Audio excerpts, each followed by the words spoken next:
முருகேசு, இந்த அரண்மனையோட ஹிஸ்டரி உனக்கு தெரியுமா? எஸ்டிடி என்ன வரலாறு தானே. இந்த அரண்மனையில் இருந்தவனுங்கெல்லாம் 50 வருஷத்துக்கு முன்னால ஓடிட்டானுங்களாம். இப்போ யாரோ ஒரு இழிச்ச விலைக்கு வாங்கி இதை பெயிண்ட் அடிச்சுக்கிட்டு இருக்கானோ. எதை வேணாலும் புசி வெளியே இருக்கிறத மறைச்சிடலாம், ஆனால் உள்ள இருக்கிற மறைக்க முடியுமா? போயிடலாம் மாப்பிள்ள. சரி வா போலாம். உள்ள இல்ல வெளியே மாப்பிள்ள. யாரு எல்லாம் செத்து கிடக்கு. எருமை முருகேஷா. எருமையா? அப்படி உள்ள என்னதான் இருக்கு முருகேசா?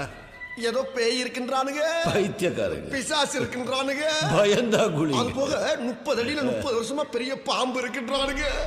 இதனாலயே நம்ம கோபால் இருக்கான்ல, கோபாலு, அவன் 4 மணிக்கு மேல வேலை செய்யறது இல்லையா இருக்கின்றானுங்க. இதனாலயே நம்ம கோபால் இருக்கான்ல, கோபாலு, அவன் 4 மணிக்கு மேல வேலை செய்யறது இல்லையா. ஏதோ ஒரு நாள் 4 மணிக்கு மேல துணிச்சலா செஞ்சு பார்ப்போமே அப்படின்னு செஞ்சா